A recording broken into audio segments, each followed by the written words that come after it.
Diana Fuentes, bienvenida. Qué gusto de verte, Diana. No, pues un gustazo yo verlos nuevamente. La verdad sí los extrañé. Estas conversaciones me han marcado un ritmo hacia la semana que es muy sabroso e interesante. Muy bien, bienvenida. Gracias por estar aquí. Arnoldo Cuellar, bienvenido. Tú también. Buenas Hola, tardes. ¿Cómo estás? bien, Julio, buenas tardes, gracias. Diana, creo que en Brasil tenías muchas cosas que hacer además de extrañarnos. Espero que lo hayas aprovechado. Pues sí, ¿qué voy a decir? La verdad sí lo aproveché. ¿Cómo te fue, Diana? ¿Cómo te fue? Antes de entrar en materia de los muchos temas que podemos abordar, ¿cómo te fue en lo personal? ¿Qué disfrutaste? ¿Qué viste? ¿Qué nos comentas? Híjole, pues yo nunca había estado en Brasil, Julio.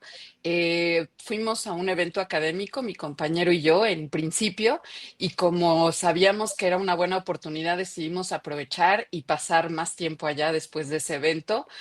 Fuimos con nuestros hijos, ahorramos y nos preparamos desde hace tiempo para ello. Y entonces, pues la verdad es un país, ¿y qué puedo decir? Increíble, ¿no? Mi compañero vivió ahí hace 20 años y estaba sorprendido también él por muchas cosas. Es un país gigantesco en primer lugar, verdaderamente gigantesco. Tuvimos la oportunidad de hacer un viaje en coche, 6 horas y parece que en el mapa recorrimos una pequeña línea con una infraestructura en carreteras que dan cuenta de una economía muy fuerte, ¿no?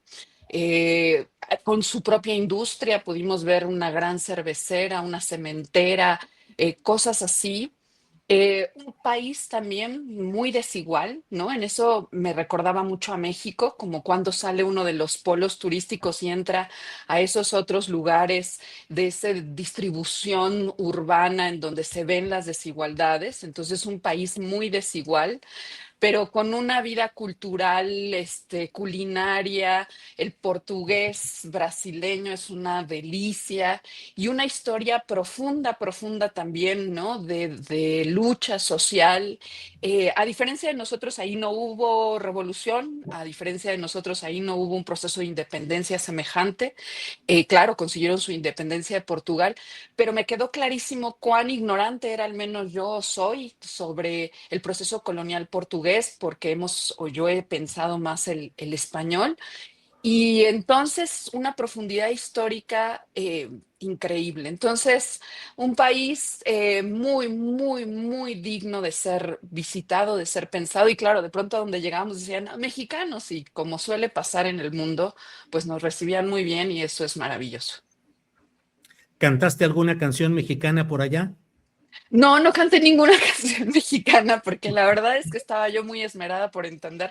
Yo más o menos entendía, según yo, portugués por la vida académica, y entonces yo iba muy confiada con que iba a entender y de pronto pues me di cuenta que como en cualquier lengua sucede que a la hora de hablar en la vida cotidiana la gente tiene, ¿no? Un ritmo, una cadencia y unas palabras y entonces no entendía nada. Esto estaba yo más preocupada porque yo les entendiera y luego ya. Y claro, identifican México. Sí debo decir que esta cosa que pasa muy en Sudamérica, que llegué a ir a varios lugares en donde hablábamos de México y entonces decían, ah, el Chavo del Ocho, este, y entonces cosas de ese tipo, o ahora mismo del Mundial y cosas, pero para ellos México es una cosa lejanísima, es como hablar de otro continente, algo tan distante, así como, uff, eso está súper lejos.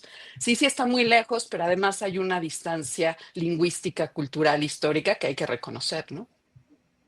Bien, bueno, ¿qué les parece si vamos dando la bienvenida a don Temoris Greco, que ya está desde hace ratito por aquí? Temoris, buenas tardes. Lo tenías en la antesala, Julio, lo Sí, tenías. lo tenía en la antesala. Sí. Hola, Qué tal, Julio? Bienvenida, Diana, Arnoldo. ¿Qué Gracias. hola. tal? Qué bonito Ujú. Brasil. Oh, Sí, qué Brasil. bueno qué bueno. Ujú. Muy bien, pues vamos empezando. Arnoldo Cuellar, ¿cómo ves el tema de las visas de López Beltrán, de la respuesta al presidente o la pretensión de convertir en interlocutor al presidente de Estados Unidos y la evolución que ha ido teniendo este tema? ¿Cómo vas viendo las cosas, Arnoldo? Pues mira, se ha hablado ya tanto sobre el asunto y se han dicho tantas cosas, dudo aportar algo nuevo, pero sí me llama la atención esta velocidad con la que siguen ocurriendo cosas. La semana pasada estábamos hablando aquí de las listas de Luisa María Alcalde. O sea, cómo ni el gobierno ni su oposición radicalizada logran centrar el debate o irlo formulando o llevándolo hacia espacios donde se plantea algún tipo de idea política, ¿no? Creo que las narrativas chocan, nadie logra imponer la suya, cada quien le habla a sus públicos, y personas que quisieran enterarse de lo que está detrás, de lo que pudiera haber, de los impactos reales, de lo que puede afectar en la cotidianidad pues de nuestras vidas, no logran obtener información frente a los que están diciendo lo que sigue, entusiasmados con el tuit de Landó y pensando que mañana aterrizan los marines en Macuspana o lo que no sé, y los otros del otro lado, desde el oficialismo, cometiendo estos errores terribles de no tener una posición institucional, sino ir a la defensa de una sola persona que en realidad es la defensa de su padre, porque es el símbolo del movimiento y el líder, pero cayendo en una provocación muy elemental, seguramente para disfrute de quienes desde pues, las agencias norteamericanas, los halcones en torno al gobierno de Trump, que dudo mucho que ni siquiera esté pues al tanto de estas dinámicas cotidianas del ritmo que están llevando, pues estarán muy divertidos, ¿no? Viendo cómo logran mover a la política mexicana de un tema a otro, a su clase política más bien, ¿no? Y traerlos muy, muy ocupados y muy preocupados. Sí me parece un exceso que en general, por línea, el movimiento de la Cuarta Transformación salga con estos desplegados y estas defensas sobre un tema que ellos mismos se encargan de engrandecer y de aumentar el escarnio, que situado de otra manera podría ser un asunto de otra índole, ¿no? Pues no es el único al que le han quitado la visa y no es más importante que se la quiten a él que a otros. En todo caso, me preocuparía mucho, por ejemplo, una noticia que ha pasado medio desapercibida, donde se habla del riesgo de que oficiales consulares mexicanos en todo el país, que son decenas o centenares, pudieran también perder su visa diplomática y ser regresados a México, personas que han estado viviendo allá mucho tiempo, pero que realizan una función y que forman parte de esta red consular que atiende, unos más que otros, unos mejor que otros, unos en realidad sirviendo a cónsules pues bastante improvisados, pero que siguen haciendo su chamba porque es personal de carrera, y que habría que oír sobre ellos de las propias comunidades mexicanas allá y de los migrantes, y que pudieran estar amenazados, no solamente de ser deportados y de que esto representara tragedias personales, individuales, familiares, sino el tema de desarticular esa red, que de alguna manera ha sido un instrumento para preservar derechos, ahí sí, de los mexicanos que no tienen otra manera ni quien los defienda, que han enfrentado hostigamiento migratorio no solamente con Trump, sino desde anteriores presidentes norteamericanos. Entonces, como que pongamos las cosas en su sitio un poco, pues que se las arregle Andy con la imposibilidad ya de ir a comprar fayuca o a pasearse en hoteles elegantes, no creo que vaya a hacer otra cosa, o a visitar a sus sobrinos, y pues que se dedique a chambear, pues ahí anda en las calles de Tabasco pidiendo votos, ¿no? Y sí, un exceso la carta, ¿no? Un exceso absoluto Me hubiera parecido mucho más interesante, con esto acabo ya, pues que informara, fue secretario general de un partido, que informara a su partido, a sus correligionarios, al movimiento del que forma parte, no lo representa, solo forma parte, pues que había pasado eso, con cierta mesura, ¿no? Y no esta cosa ditirámbica enorme, ¿no? Bien, Arnoldo, gracias. Temoris, ¿qué opinas sobre el tema Andy, visa, carta, reacciones, oposición, presidencia? ¿Qué opinas? Bueno, yo creo que tú, Julio, y Arnoldo se acuerdan, y probablemente Diana lo sepa porque lo ha leído, no le tocó generacionalmente, pero de aquella revista histórica del gran Ríos que se llamaba Los Agachados. Claro. Y Claro. todo este contexto... Antes los supermachos. Antes los supermachos, y luego cuando hubo ahí una grilla que le quitaron los derechos a Ríos, se fue sobre los agachados. Seguramente Diana lo ha leído por ahí, pero se lo he encontrado, pero bueno, era una gran revista de gran caricaturista Ríos. Imagínense ustedes un país que tiene habitantes con una autoestima tan baja y un sentido de la dignidad tan bajo, que un funcionario de tercer nivel de otro país puede causar un desbarajuste como el que ha estado ocurriendo cada vez que a una figura de México le quitan la visa. Son decisiones discrecionales. Tú, Julio, has insistido muchísimo en que tienen el derecho de hacerlo y de no dar explicaciones. Pero son de decisiones de carácter discrecional que puede tomar, obviamente, el presidente del país o eso, pero no se mete, no está para eso, ¿no? Que toman funcionarios de tercer o cuarto nivel. A veces incluso la toma el agente que a uno le tocó por infortunio al estar pasando, y un agente que no tiene nada que hacer, que estaba de mal humor, suelen estar de mal humor. De pronto dijo, me caes gordo, te quedas sin visa, echado pescado. Sí. Y entonces son decisiones discrecionales en las que no se argumenta nada. O sea, imagínense ese país con tan poco autoestima, que de pronto un funcionario de tercer nivel, sin hacer una acusación, sin presentar pruebas, sin explicar cómo fue el proceso mediante el cual se tomó la decisión, retira una visa y de pronto en el país subordinado ya se asume que la persona a la que le quitaron la visa es culpable de algo. ¿De qué? ¿Quién sabe? Porque no hay acusación. Tampoco tuvo oportunidad de defenderse. Pero bueno, allá hay un señor en una oficinita, pone un sello de adiós la visa y aquí los agachados ya asumen que hay una culpabilidad escondida y misteriosa en esa persona. Es tan fácil generar una ola en México, de veras, que cualquier funcionario de tercer nivel la puede causar, no necesariamente Trump. Yo no vivo en ese país, o sea, no vivimos en ese país, porque la mayor parte de la gente no vamos a dar por válido un no argumento como ese, pero siempre hemos tenido agachados como esos, y ahora son los que están intentando generar ahí hacer crecer esta ola que no es más que un manotón en el agua de un quién sabe quién que está escondido en una oficina. La carta de Andy, pues sí, pues no hay manera de defenderlo. O sea, yo no sé si él creyó que tenía todos los argumentos o alguien lo asesoró, pero pues si tiene asesores debería buscarse otros porque no le están ayudando. Pero bueno, el caso es que también están utilizando Estados Unidos. O sea, es tan fácil generar estas olas gracias al barullo que hacen los agachados, que para Estados Unidos le sale muy barato generar inestabilidad en México y un debate, porque tan sencillo como que cancelenme esa visa y ya está, es muy barato. Yo creo que tenemos un país bastante más importante y seguro de sí mismo como para andar aceptando ese tipo de jugarretas baratitas.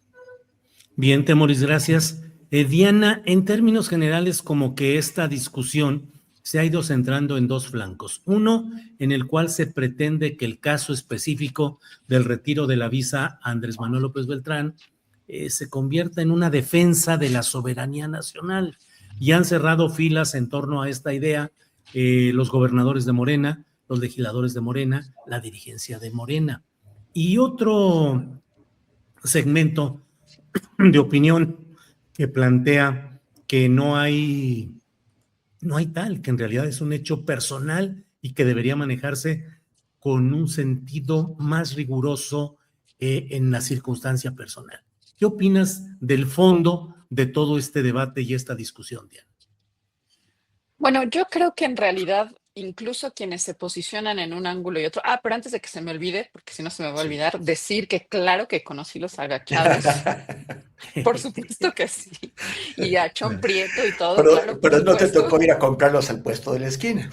No me tocó, eso es verdad. Pero ya quisiéramos seguir teniendo estas historias a la mano, claro, ¿no? Para reírnos. Yo podía haber hecho casting como Calzoncin, eso sí lo tengo clarito. Fallaron cuando hicieron la película, yo hubiera entrado facilito. Diana.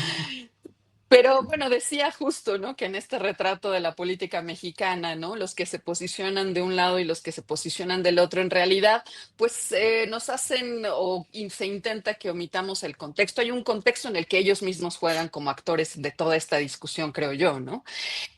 Me parece que en el caso del cierre de filas en torno a Andrés López Beltrán, tiene sentido en función de que se trata de una figura a la que no dudo que incluso un sector de la propia 4T ya esté pensando que tendrá alguna posibilidad de apuntalarse con un perfil político más alto, dada pues el apellido, ¿no? Y lo que esto podría jugar simbólica y políticamente en el país. Entonces, en realidad, eso me parece que también está sucediendo. Evidentemente, esto además sirve como un amparo muy importante porque creo que en el caso de este movimiento por parte de los Estados Unidos, me parece que hay un equívoco, ¿no?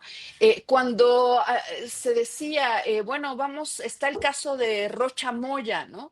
O hay algunos funcionarios de los cuales se presume su relación con la delincuencia organizada y se nombraba o se insinuaban nombres sobre los cuales incluso la prensa nacional ha documentado efectivamente que esos vínculos podrían demostrarse. Entonces ahí los Estados Unidos tenían un amparo que les daba una estatura política para jugar con esa pieza, ¿no? Pero una vez que meten a alguien como Andrés López Beltrán en la jugada, cuya posibilidad de que se sostenga un vínculo de este tipo, la verdad suena mucho menos verosímil o mucho menos fácil de ser demostrada, o además tendrían que hacernos imaginar por dónde, creo que es un equívoco de parte de los Estados Unidos porque empiezan a desgastar lo que parecía un recurso maestro a la hora de contaminar el debate público en el país, ¿no? Entonces creo que de ese lado abonan a que efectivamente desde el cierre de filas de la 4T digan, ven cómo no nada más se trataba de algunos funcionarios vinculados a nuestro movimiento, de los cuales se presumen, ¿no?, ciertos delitos, sino que se está en realidad utilizando esto como estrategia. Creo que hay algo que es efectivamente cierto en todo esto, ¿no? Y entonces dan una herramienta para responder. Ahora, del otro lado, de que se tratara como un asunto estrictamente personal, me parece que es imposible que así sucediera, ¿no? Incluso si no fuese porque él mismo, ¿no? Él mismo es el que anuncia que esto ha sucedido, pero ¿qué tal que se filtraba a algún medio de comunicación o se filtraba a un circuito político? Creo que habrían jugado básicamente la misma, ¿no? Es decir, insinuar con este hecho que el hijo del expresidente Andrés Manuel López Obrador se le retira la visa y que algo habrá ahí que habrá motivado esa acción de los Estados Unidos. Entonces yo creo que en cualquiera de los escenarios posibles, en cualquiera de los mundos posibles, en realidad aquí todos están jugando a la política, pero me parece y también como decía Arnoldo, pues ya es poco lo que uno puede agregar, pero sí creo que aquí hay una jugada de los Estados Unidos que probablemente sí, que empieza a hacer crecer la idea de que Morena y sus circuitos o sus élites tienen algún tipo de relación con el crimen, empiezan como, ¿no?, a seguir, ¿no?, difundiendo esta idea, pero también empiezan a desgastarla por otra parte. Y entonces dan ocasión a una respuesta con la que yo también coincido, que me parece totalmente equívoca, que es la de Andrés López Beltrán, que se pone en un lugar que no solo no le corresponde, sino que además, un poco como decía su papá, ¿no? Tonto es el que cree que el pueblo es tonto. Y la verdad es que todos escuchamos esa respuesta y decimos, a ver, espérate un poquito, bájale 2 rayitas, ¿no? Porque, porque esta no te la compramos, ¿no? Entonces, yo creo que ahí hay que, pues, ver en realidad que él, al montarse ahí, pues él dijo, este es una oportunidad de campaña y de algún modo, bien o mal, lo está logrando, porque la verdad es que no habíamos hablado de Andrés López Beltrán, bueno, si no fuera por el viaje a Japón, por esa otra serie de cosas, y ahora estamos hablando en otro sentido y entonces efectivamente ha comenzado la campaña, ¿no? Bien, pues comienza la campaña caminante que va a todo vapor. Arnoldo, ¿ya empezaron las campañas? Tu micro. Sí, digo, pues desde que se anunciaron los defensores de no sé cuántas cosas, hay muchos defensores y pocos defendidos, pues los partidos decidieron anticiparse y pasar por alto la legislación electoral que ellos mismos diseñan en las cámaras, ¿no? Y a lo de Morena le siguió lo del PAN y le siguió lo del PRI. Por ejemplo, en Guanajuato están ya las elecciones de 9 defensores de la patria, la familia y la libertad en 9 municipios del estado, los más importantes. No sé qué esté ocurriendo en otros estados, pero aquí ya está caminando todo, hay espectaculares en las calles, disfrazados como siempre de entrevistas en revistas o en programas.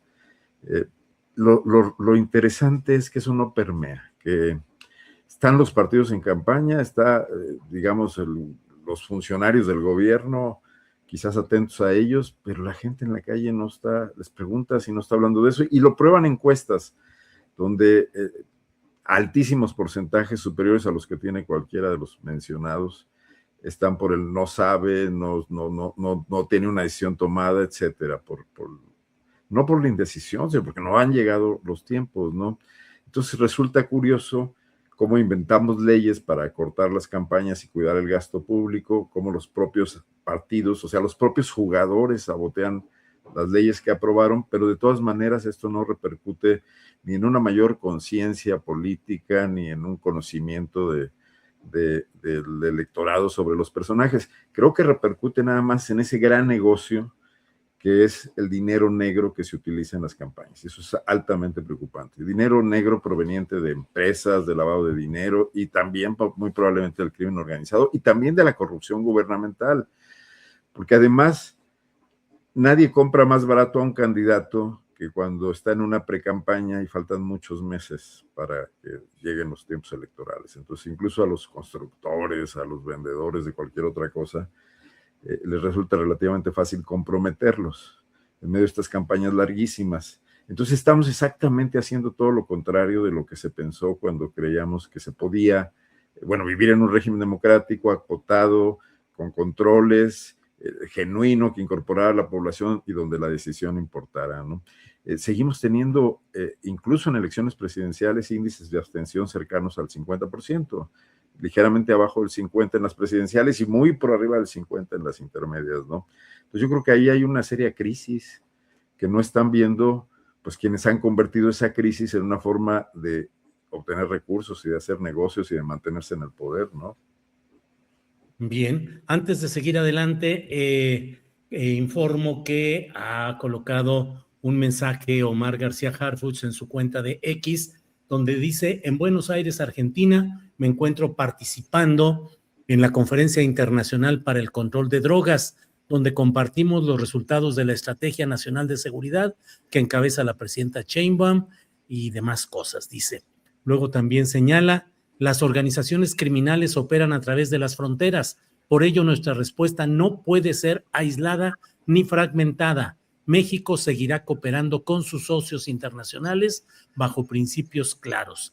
Agradezco a la DEA y a su administrador Terrence Cole por la colaboración, el intercambio oportuno de información y la invitación a este foro.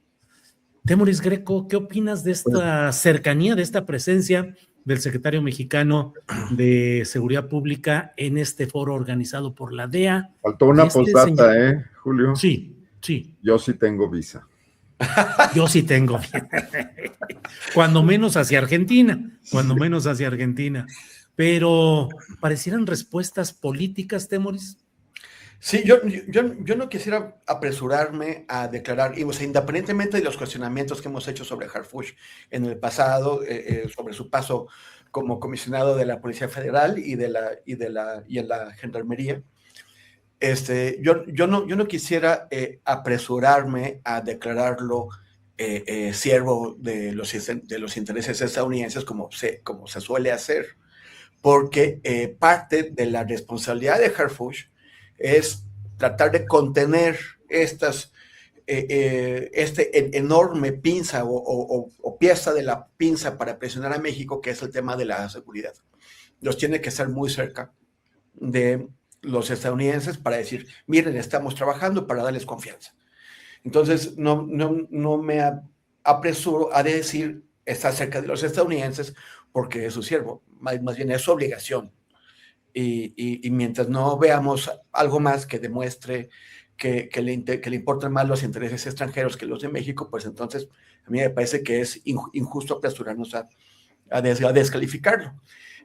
También es cierto que México sí se ha dado, no es el lujo, o sea, ha cumplido con su responsabilidad de escoger en qué ámbitos se acerca a Estados Unidos. Porque, por ejemplo, han estado insistiendo en someter al país, porque es un sometimiento, o sería un sometimiento, a este proyecto de mando único de las fuerzas de seguridad del continente, que se llama Escudo de las Américas, que han invitado a México a estar ahí, y también a otro tipo de eventos más de carácter político, como los que ha generado Marco Rubio, y México no ha querido participar. Entonces, pues bueno, a donde tenemos que ir, vamos, porque es de beneficio para la estrategia de seguridad, y también es de beneficio para la estrategia política de contención de las presiones de Estados Unidos. Por otro lado, pues está justamente ahí donde agarraron a Farías, ¿no? Entonces también es interesante esa parte. Así es, gracias, Temoris. Diana, ¿qué opinas de estos temas de los acercamientos México-Estados Unidos? En este caso, el secretario García Harfuch en esta reunión convocada, organizada por la DEA, ni más ni menos que en Argentina, por una parte, y otra nota que creo que anda por ahí volando sin mucho análisis, que es el de que México y Estados Unidos anunciaron que México tendrá acceso a la compra de drones y sistemas antidrones del ejército de Estados Unidos para actuar contra cárteles en México, lo cual pues a mí me parece que además de todo es una especie de riesgo, no solo de tutela tecnológica, sino pues también de que ese tipo de aparatos sin tripulador en el aparato en sí, pero sí tripulados de otra manera desde su base, pues puedan tener otro tipo de indicios, o a lo mejor ando muy conspiranoico, Diana. ¿Tú qué opinas? Mira, sobre este último tema, por quien me enteré fue por tu comentario que te escuché hace poco precisamente sobre el caso, ¿no? Este tema precisamente de los drones, y veía que alguien te decía, bueno, justo, ¿por qué no habría de comprársele más bien a Irán este tipo de tecnología, Sí, ¿no? sí. Y claro, uno podría pensar, por supuesto, es decir, no, los Estados Unidos no son la única potencia que desarrolla ese tipo de tecnología en el presente, pero evidentemente también si se lo compráramos a Irán, entonces los Estados Unidos dirían, he ahí una amenaza potencial de que están estableciendo una relación comercial sobre ese tipo, ¿no?, de tecnologías que tienen una amplia aplicación también para fines bélicos, ¿no? Entonces, no es un tema menor las posibilidades de a quién se le habría de comprar esto, pero sin duda lo que tú has indicado puede abrirnos una sospecha legítima, una sospecha totalmente legítima, porque si estamos viendo que efectivamente los Estados Unidos, ¿no?, tienen acciones de intervención no solo en inteligencia política, como de hecho es el tema de las visas, efectivamente, no solo en nuestro país, sino en el mundo, que tienen un tema de intento evidente de control de las grandes vías comerciales, y que eso es lo que también está en juego con el conflicto en Irán y el Estrecho de Hormuz y la producción de petróleo de Venezuela. Es decir, cuando estamos viendo tantos flancos, bueno, pues sí, es legítima la sospecha sobre el hecho de que nosotros compremos un tipo de tecnología que no producimos, evidentemente, y entonces que como en tantos otros rubros somos dependientes, y que esta pudiera pues no ser un objeto de compra y venta, no tratarse de una fayuca cualquiera, sino de algo que fuera una especie de caballo de Troya de otro orden, ¿no? Entonces creo que es una pregunta legítima y que habría que hacerla. ¿Hasta dónde nos puede llevar a pensar si tiene esas posibilidades? Bueno, la verdad es que no lo sé. Por otro lado, el tema de Harfuch y la relación que pues el Estado mexicano tiene que establecer, pero de esa manera el Estado mexicano tiene que establecer relaciones con ese tipo de dependencias de los Estados Unidos, pero frontales, abiertas en los temas en los que pueden serlo, y que además permitan observar si efectivamente hay una estrategia integral de ataque al crimen organizado, que es lo que en últimas ponemos en cuestionamiento, ¿no? Cuando bien hemos comentado muchas veces acá y en tantos otros espacios, se discute sobre el hecho de que Estados Unidos realmente tenga como objetivo último atacar el crimen o concretamente a los cárteles que operan en nuestro país y que tienen tal impacto regional. Entonces, pues eso sería lo que habría que ver, si eso es verdaderamente lo que se está gestando o si se trata de esos encuentros en los que se miden cosas, en los que se hacen presentaciones muy formales de los pasos a seguir, pero después eso no se concreta ni se materializa objetivamente. Entonces, creo que ahí es donde también se abre una sospecha legítima sobre hasta dónde podríamos avanzar en eso.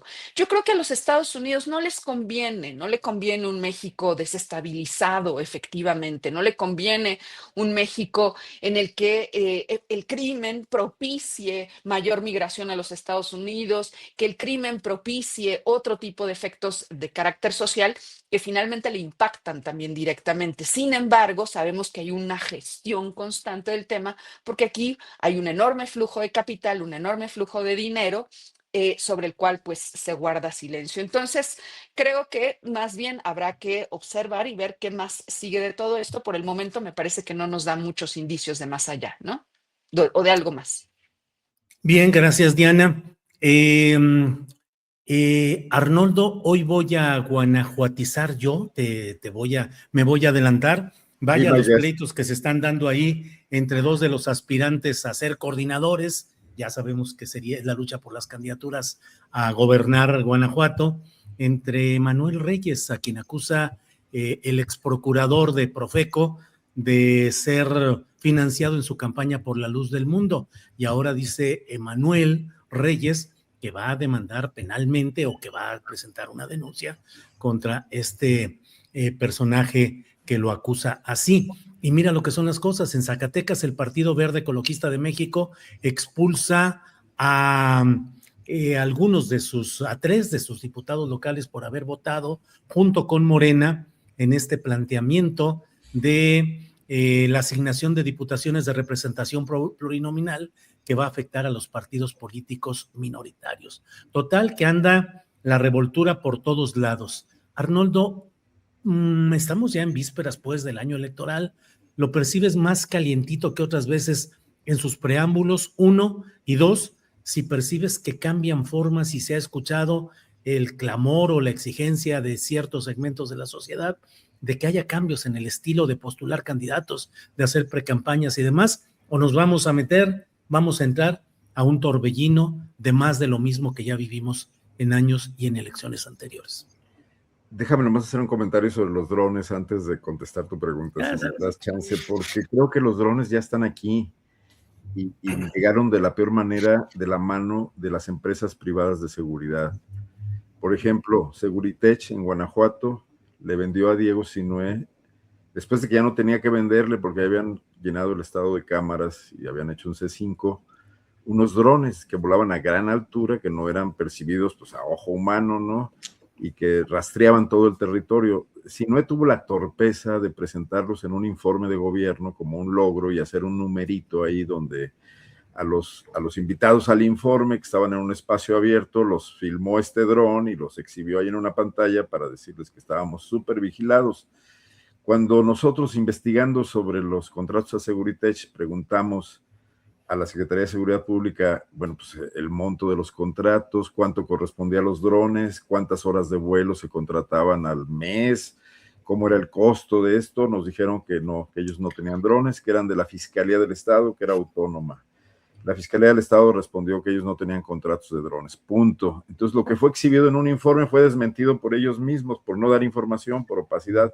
Pero es lo mismo que está pasando en Chihuahua ahora con la Torre Centinela de Maru Campos, donde además recordemos que ellos también lo expusieron públicamente, que hay un piso donde tendrán espacio, o ya lo tienen, las agencias norteamericanas, el ICE y el FBI, entiendo, y la DEA. Entonces, ese temor de que podamos tener de que lo que se anuncia ahora pueda entregar parte de nuestra soberanía, parece que llega tardíamente la preocupación. Nada más dejarlo ahí, porque además estas empresas están en muy buena comunicación con los gobiernos norteamericanos. El dueño de Seguritech, Ariel Picker, tiene inversiones en industria aeronáutica en Estados Unidos, en el estado de Arizona y también en Miami. Bueno, sobre lo que preguntas, Ricardo Sheffield y Emanuel Reyes en Guanajuato están en una disputa, no por la gubernatura de Guanajuato, que ocurre hasta 2030 el cambio, sino por las alcaldías, porque quieren formar una base precisamente de cara al 30, lo que va a estar en disputa el año que entra son 46 presidencias municipales y el Congreso local, y el tema que los tiene ahorita confrontados es dónde colocan a sus piezas. Ricardo Sheffield logró colocar más alcaldes en el 24, más candidatos, y también pues, logró los triunfos que se tuvieron, que avanzó mucho Morena en esa elección por el tema presidencial, la campaña de Claudia, etcétera, y estos alcaldes responden a los intereses del grupo político que dentro de Morena conforma Sheffield. Emanuel Reyes en un pacto, porque los vincula Marcelo Ebrard, en un pacto con Malú Micher, con David Martínez Mendizábal, un académico que es cónyuge de la senadora Micher, de alguna manera tienen el control del Congreso, y ahí es donde se dan estas confrontaciones que los tienen ahora exhibiéndose públicamente y diciéndose descalificaciones mutuas, ¿no? Pero bueno, yo no veo a los partidos con ninguna intención de reordenar la vida pública, porque primero no pueden ni reordenarse a sí mismos.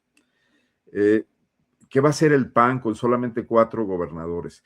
Aunque, por ejemplo, vimos una cuestión interesante el domingo en Querétaro, donde se reunieron todos los panistas queretanos de Prosapia, Ricardo Anaya, Francisco Domínguez, el exgobernador Francisco, que ya no me acuerdo, no me acuerdo de su apellido, anterior a Francisco Domínguez, del que fue secretario particular Anaya y que habían terminado muy confrontados, se dieron un abrazo ahí, porque ven con preocupación que está cerca Morena y que hay varios precandidatos. A diferencia de Guanajuato, en Querétaro se ven varios perfiles, pues que sí tienen una presencia pública, ¿no? Empezando por Santiago Nieto, por Celia Maya, por el senador actual, que fue un rector universitario. Entonces, esto obligó a los panistas a reorganizarse, pero no con la presencia de Jorge Romero. Es un asunto interno donde Curi, con el liderazgo que ha logrado, convoca y además sabiendo que no va a poder dar un dedazo, porque en el PAN los gobernadores ya no toman muy en cuenta su dirigencia desde hace tiempo para definir a sus candidatos, ¿no? Bueno, salvo Chihuahua, donde Javier Corral no pudo hacer lo propio y sí le ganó Maru Campos, y eso generó una gran confrontación ahí. Pero los propios partidos están con esta situación. Ariadna Montiel está ocupadísima en las elecciones, que además se complicaron muchísimo más con la apertura a diversas candidaturas en los estados donde va a haber cambio de gobernadores. Entonces, lo que pasa en los estados donde no va a haber este tipo de movimiento político, pues está muy descuidado. No te hablo del PRI porque pues, me da pena y porque no creo que debamos perder el tiempo en eso, pero no veo a los partidos políticos hoy ni siquiera recuperando institucionalidad. Yo muchas veces he comentado que a Morena le falta un proceso de institucionalización, sigue siendo un frente muy abierto, y mucho menos entonces reformando las leyes electorales para darnos campañas más eficientes, más cortas y con menos riesgos, como es la entrada de dinero no controlado y desde fuentes también desconocidas o dudosas, ¿no? Entonces, claro, el que tiene más saliva come más pinole, y sí andan aquí a los catorrazos todo el mundo, pintando bardas, etcétera. Entonces vamos por más desorden, vamos por más entropía, por más caos, ¿no? En los próximos, por lo menos en la elección del 27. Bien, Arnoldo, gracias. Temoris Greco, ha renunciado la magistrada Mónica Soto.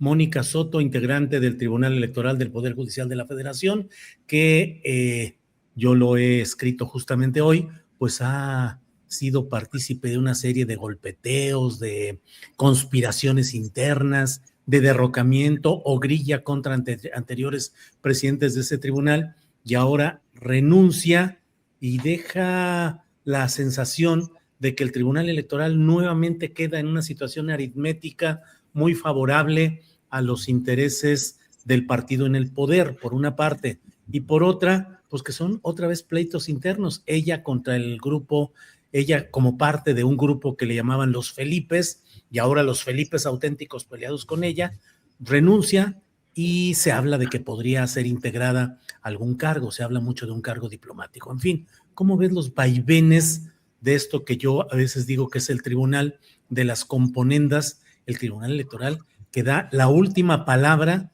en los conflictos en la vida partidista, la vida electoral y postelectoral? Temoris.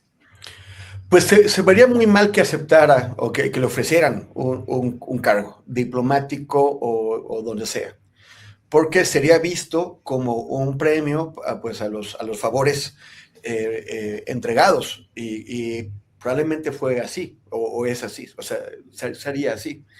Pero bueno, pues yo también leí tu columna, Julio, y lo que entiendo de ella es que pues no cambia nada, o sea, se va ella, pero los equilibrios adentro del órgano se mantienen independientemente de los pleitos personales que hay ahí, pues a favor del oficialismo. Entonces, como que no va a ser muy distinto el Tribunal Electoral a lo que ha sido cuando estaba Mónica Soto ahí. O sea, parece que el órgano en sí mismo pues es de difícil salvamento. Pero hace rato abriste con Diana el tema, un tema de los drones, que a mí no me tocó porque lo avisé, ya cuando platicaste después.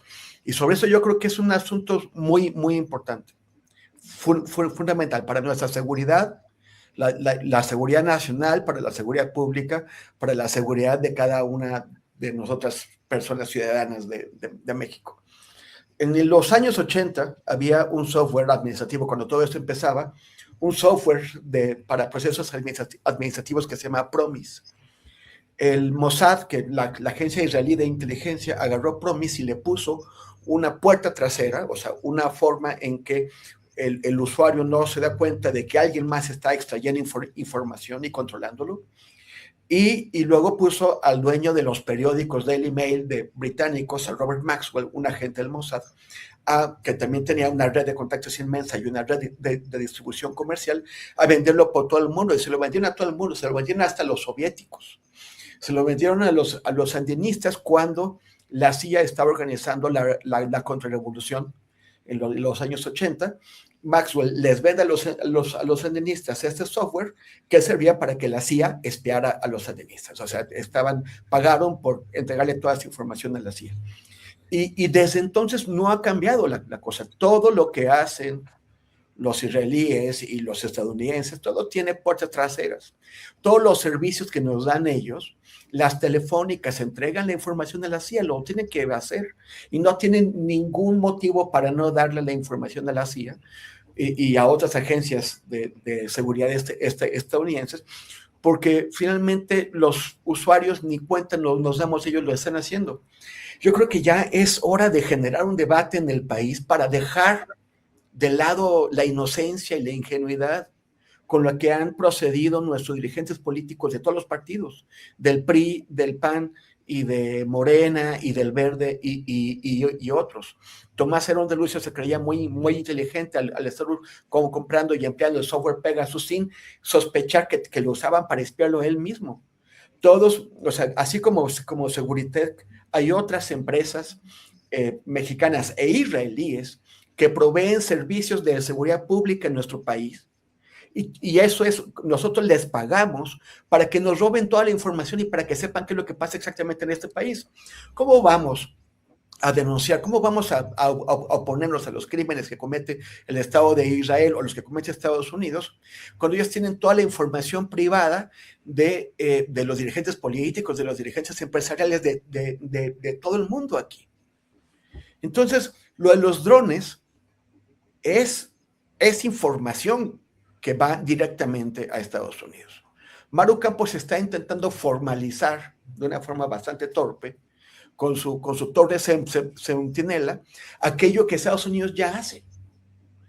Entonces, ¿cuál sería la alternativa? En primer lugar, México ya tiene cómo desarrollar una industria local de muchas cosas, entre ellas de drones, como lo hizo Irán, como lo hizo Ucrania también.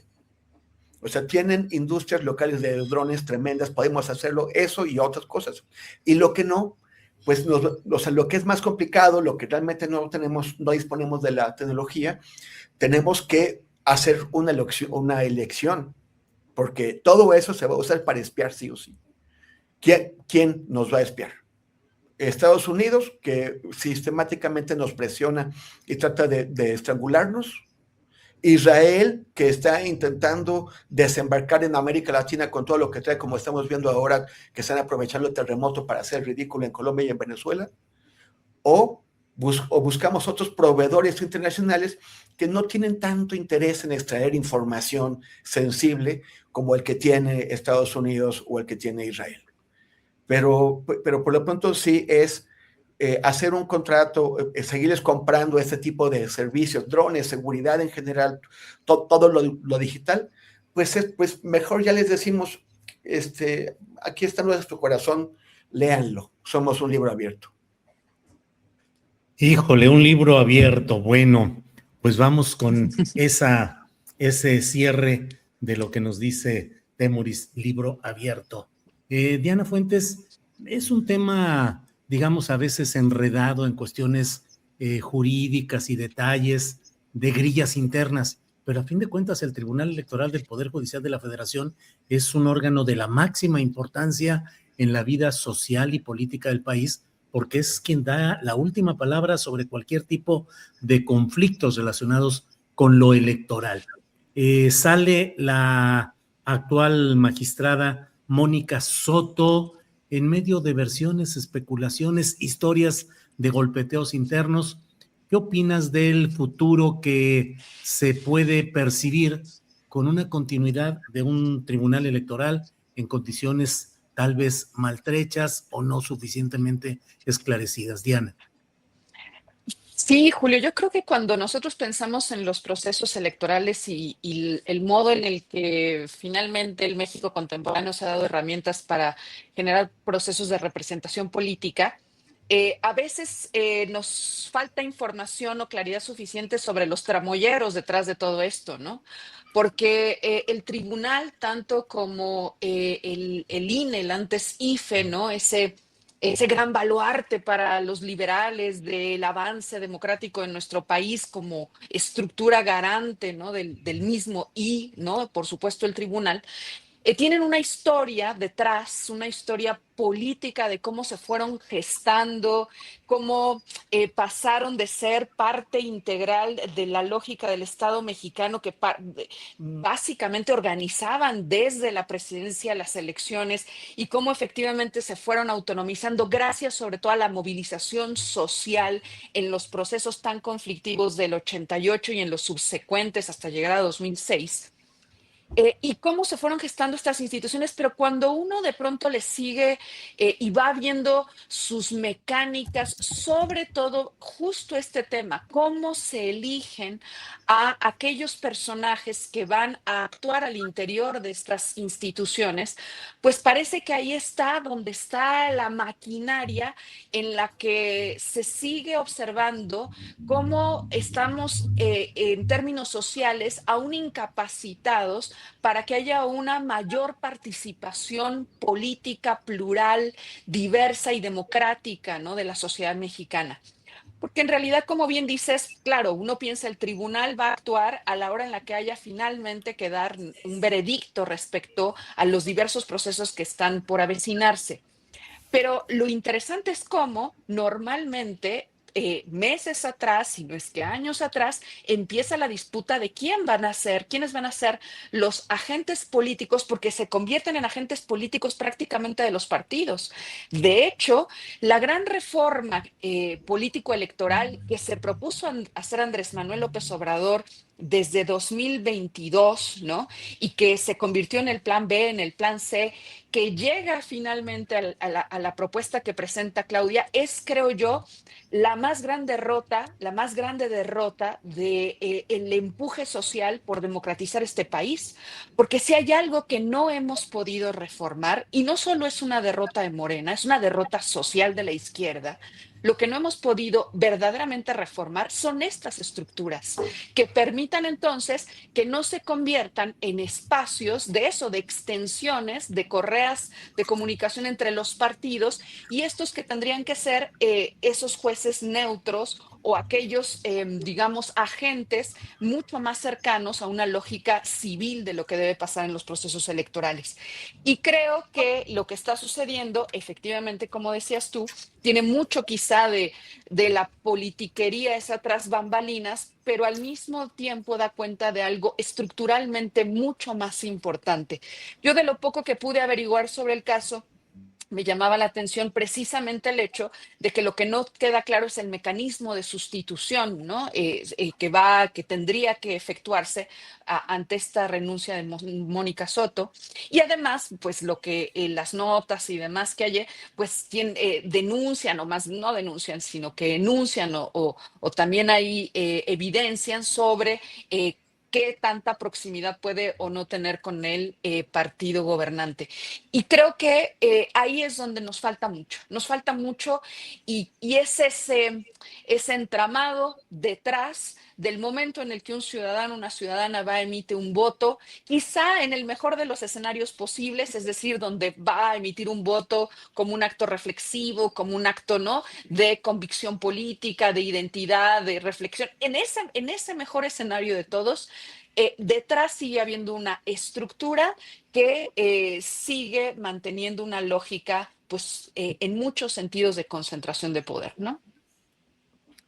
Bien, Diana, efectivamente uno de los puntos complicados es la forma en que se sustituya esta ausencia de Mónica Soto, porque ella no fue electa, fue continuación, fue una continuidad que le fue autorizada a ella.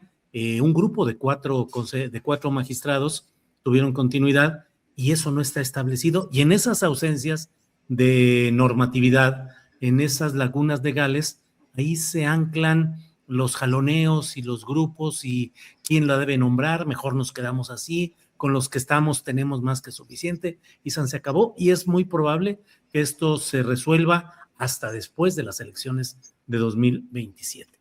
En fin, Arnoldo Cuellar, Temoris y Diana, vamos con los postrecitos, comenzando con Arnoldo Cuellar, que ya guanajuatizó, así es que ya no le queda más que extender la mirada hacia el universo completo. Arnoldo. Me voy a temas internacionales de una vez para salirme del agujero aquí, ¿no? Eso. Porque está muy interesante la noticia esta de que uno de los socios de Javier Negre, un argentino de nombre, a ver si no me equivoco, Cerimedo, Fernando Cerimedo, fue detenido en Bolivia, acusado o bajo sospecha de haber orquestado un atentado grave a disparos contra su expareja, que era una política boliviana. Lo detuvieron en La Paz, lo detuvo un gobierno del que incluso es asesor, el de Jaime Paz. Entonces, bueno, pues me imagino que esta noticia en TV Azteca irá a salir muy destacada, ¿no? Sí, seguramente. Y por el otro lado, pues tenemos a Donald Trump ya decretando la apropiación del Estrecho de Hormuz por Estados Unidos. A ver cómo le hace, a ver cómo van a poner la bandera ahí, porque se ve todavía muy complicado el asunto. Bien, gracias, Arnoldo. Temoris Greco, postrecito, por favor. Es que vi hace un par de días cuando Trump en un discurso dijo que estaba pensando en convertir el Estrecho de Hormuz en territorio de Estados Unidos. Sí.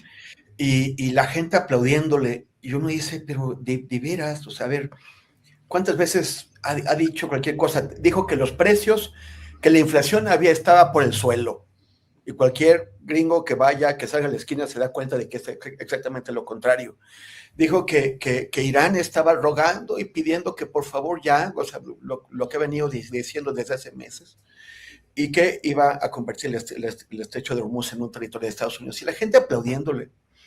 Yo no se pregunto, o sea, a ver, es realmente muy difícil no darse cuenta de que el tipo dice cualquier locura y pues es el presidente de Estados Unidos, ¿no? Y cómo es que, o sea, sí ha perdido mucha popularidad, pero se mantiene todavía un piso sólido de 30-33%, no de los electores, no de la gente que vota, en general, representativo de la sociedad de Estados Unidos a través de la estadística. O sea, una tercera parte de los estadounidenses que lo siguen apoyando, que siguen aprobando su desempeño como presidente. Y dices, ¿qué pasa con ese? O sea, en un país de 350 millones de habitantes, estamos hablando de 116 millones que siguen pensando que es una persona que está haciendo un buen trabajo como presidente. Entonces, o sea, no sé, es como para dejar de creer, al menos en la tercera parte de la humanidad, o no sé cómo se explica que alguien que dice cualquier alucinación evidente, o sea, que dice, miren el cielo, es rojo, y la gente está viendo que es azul, pero dice, sí, me cae bien que sea presidente.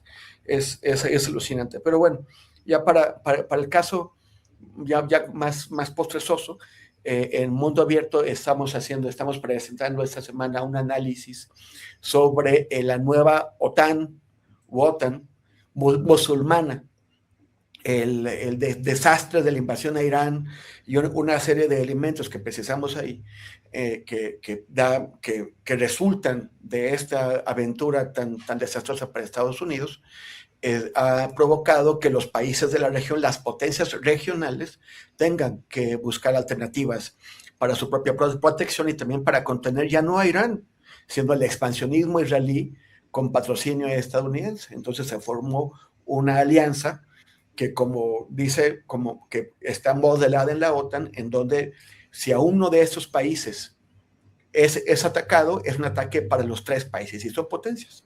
Turquía, que tiene un ejército muy grande y muy experimentado, Pakistán, que tiene la bomba nuclear, o sea, el arma de disuasión más fuerte, y Arabia Saudí, que tiene dinero. Entonces hacemos este análisis en mundoabierto.info. Bien, bueno, para continuar con esta saga postrezosa que ha dicho Temoris Greco, vamos con Diana, pero antes déjame nada más compartir algunos mensajes. Maestra Diana, no sabía que le extrañaba tanto, dice Rafael Gómez. Saludos a Julio Astillero, señor Ángeles Guerrero y a todos los del chat desde el Tecnológico de Zacatepec. Dianita Fuentes, like, móchense con su poderoso like, algo así. Gracias. Ya saben, se les quiere y se les... ¿Perdón? ¿Qué será like? ¿O like? Era like. Sí, like. Sí, yo creo que like. De denle un like. Ya saben, se les... Pero españolizado, digamos. Like. Ya saben, se les quiere y se les admira mucho, Diana. Saludos a María Dolores, que siempre anda por aquí. Saludos. Gracias. También. Sí, así es. Y Diana, gusto en verte y escucharte, así como el resto de la excelente mesa, dice Aida Rosas. María Dolores Martínez, la mejor mesa. Así es que, postrecito, por favor, bienvenida, Diana Fuentes. No, pues muchas gracias, son muy generosos siempre aquí en la audiencia. Mira, no pude escuchar, entiendo que hubo una entrevista antes de nosotros en relación a lo de la editorial Era. Sí, qué triste eso. Y bueno, no puedo dejar de decir algunas palabras porque pues esa editorial representa en buena medida quizá uno de los momentos más gloriosos de las editoriales independientes y de izquierda en nuestro país. El Fondo de Cultura Económica, por supuesto, pero que era un proyecto estatal, ¿no? De ese nacionalismo revolucionario que produjo cosas importantísimas, ¿no? El Fondo de Cultura Económica, siglo XXI, ¿no? Y Era, sin lugar a dudas. Grijalvo, bueno, jugaba otro papel, pero estas creo que fundamentalmente. Y a mí me parece muy importante porque cuando se fundó en 1960 era una editorial que impulsada precisamente por Arnaldo Orfila, que ya trabajaba en siglo XXI y que dijo tiene que haber una editorial de jóvenes, y esos jóvenes estaban editando lo que fue el pensamiento crítico pues, de vanguardia del momento, y por eso es que están ahí algunas de las obras más importantes, ¿no? Al respecto. La obra de Antonio Gramsci, el que yo he estudiado durante muchos años, toda en español.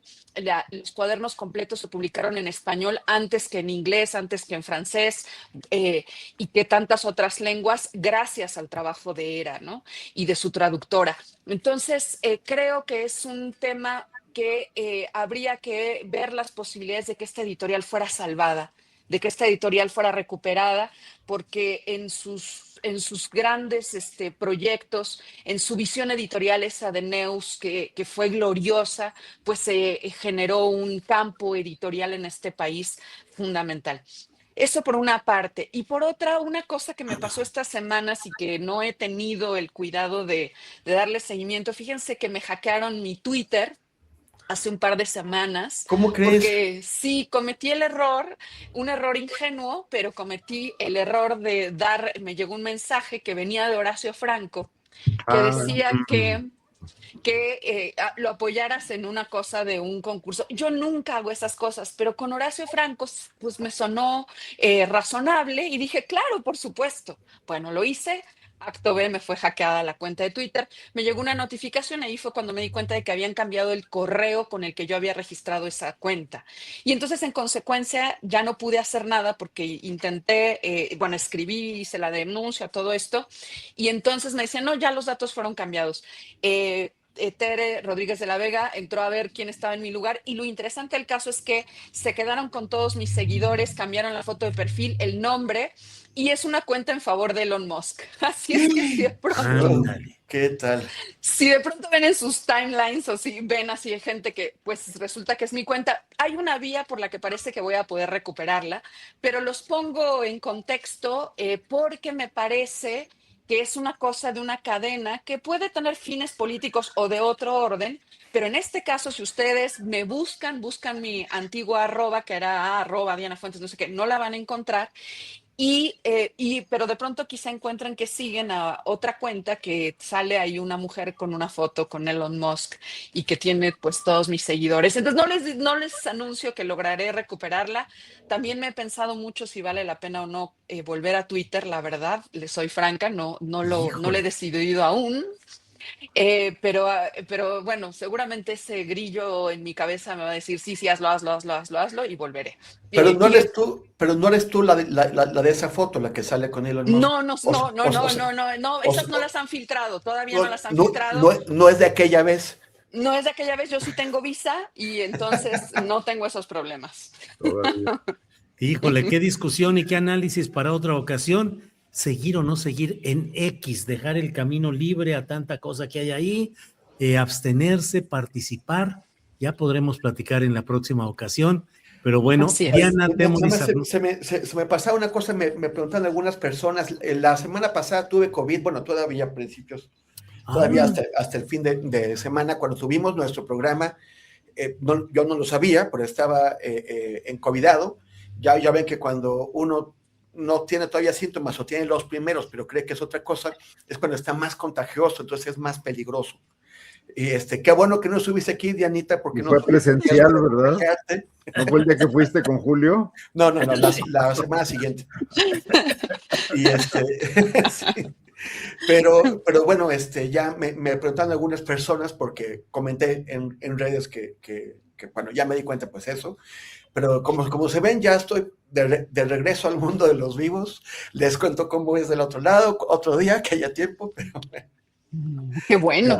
Ya bien. ¿No tan grave como la ocasión anterior, Temoris?